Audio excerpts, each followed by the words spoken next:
subscribe to our channel and press the bell icon. السلام علیکم عزیز طلباء و طالبات، جماعت ہشتم کے 12ویں سبق خطوط، اس کے پہلے ویڈیو میں آپ تمام کا استقبال ہے۔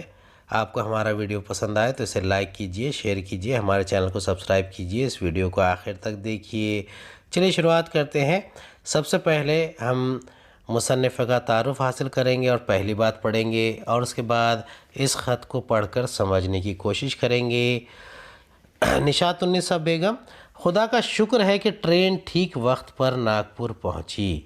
اب یہ جو پہلا خط ہے یہ نشاط النساء بیگم کے ذریعے لکھا گیا خط ہے، اور دوسرا خط جو ہے وہ رشید حسن خان کے ذریعے لکھا گیا خط ہے۔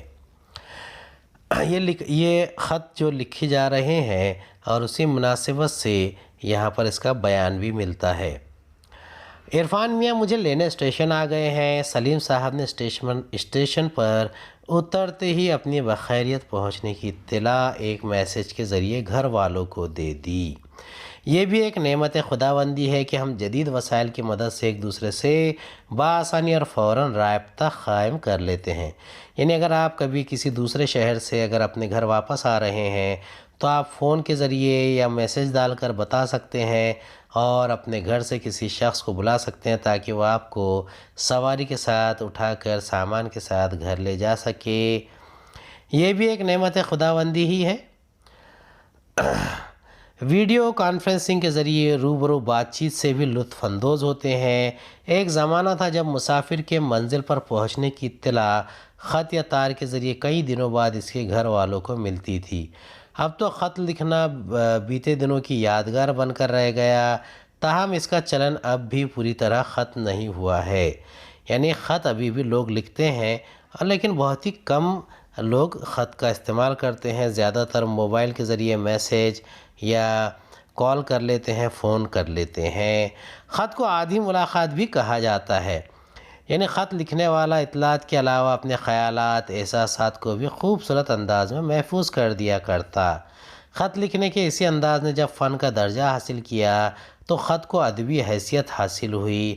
ہمارے ادب میں مرزا غالب اور مولانا ابوالکلام آزاد کے خطوط مشہور ہے۔ ان کے علاوہ کئی ادیبوں اور شاعروں کے خطوط کتابی شکل میں منظر عام پر آ چکے ہیں۔ اب ذیل میں اسی قسم کے 2 خطوط دیے جا رہے ہیں۔ پہلا خط ہے جان پہچان نشاط النساء بیگم 1885 میں موہان ضلع اناؤ اودھ کے ایک معزز سادات خاندان میں پیدا ہوئی۔ ان کے والد سید بشیر موہانی حیدرآباد ہائی کورٹ میں وکیل تھے۔ انہیں مذہبی تعلیم کے علاوہ اردو، فارسی اور عربی زبان کی تعلیم بھی دی گئی۔ 1901 میں نشاط النساء بیگم کی شادی مولانا حسرت موہانی سے ہو گئی۔ حسرت موہانی ایک مجاہد آزادی اور ایک بے باک صحافی تھے۔ مولانا حسرت کی سیاسی و سماجی سرگرمیوں میں نشاط النساء بیگم ہمیشہ ان کی معاون و مددگار رہی ہیں۔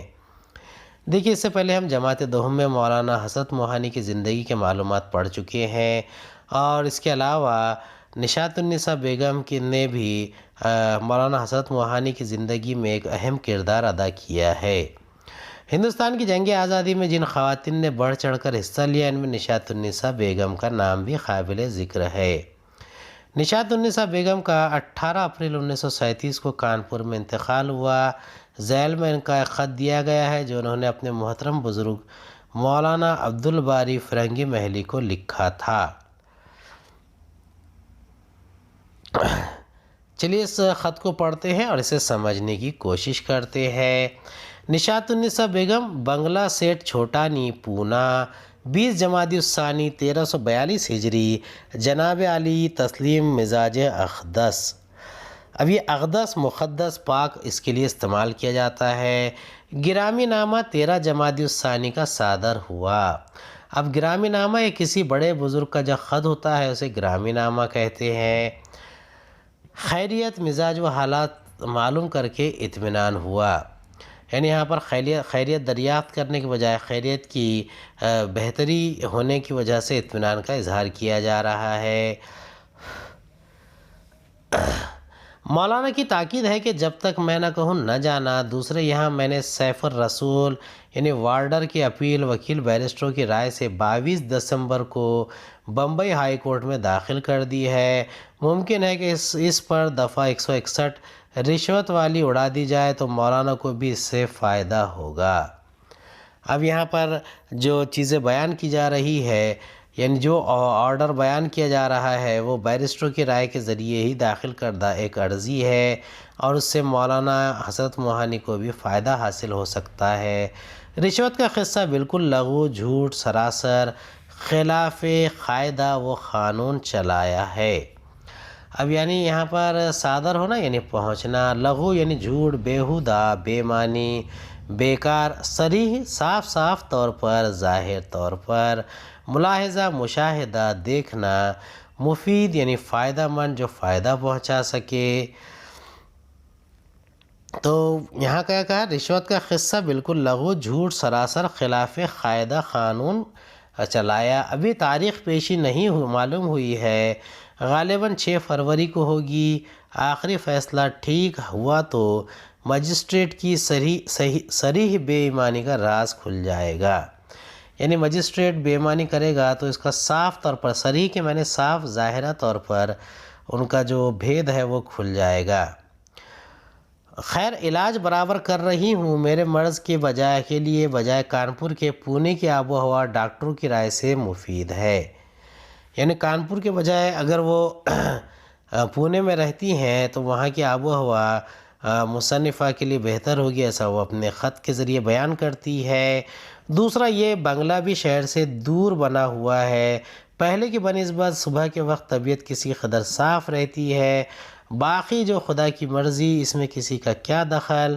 مولانا نے سلام عرض کیا ہے اور جناب قطب میاں کو خاص طور پر سلام لکھنے کی مجھے تاکید کی ہے. یعنی نشاط النسب بیگم کی طرف مولانا حسرت موہانی نے پیغام بھجوایا تھا کہ اگر ان کے بزرگ کو خط لکھیں گی تو سلام ضرور لکھنا. باقی جو خدا کی مرضی اس میں کسی کا کیا دخل. مولانا نے سلام عرض کیا ہے اور جناب قطب میاں کو خاص طور پر سلام لکھنے کی مجھے تاکید کی ہے. آپ ان سے فرما دیجیے اور اس مرتبہ بھی چند تازہ غزلیات بغرض ملاحظہ ارسال کرنے کی ہدایت کی ہے.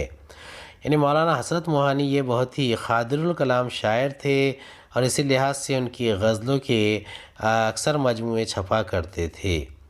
اب تک مولانا کے ساتھ سپرنٹینڈنٹ جیل کا برتاؤ نہایت سخت ہے، بلکہ روزانہ کوئی نہ کوئی شرارت کرتا رہتا ہے. اب یہ دیکھیے یہاں پر اس وقت کی بات ہے جب مولانا حسرت موہانی جیل میں تھے اور یوم جنگ آزادی کا دورہ تھا، تو ان کا جو جیل سپرنٹینڈنٹ تھا وہ بہت سختی سے برتاؤ کرتا تھا.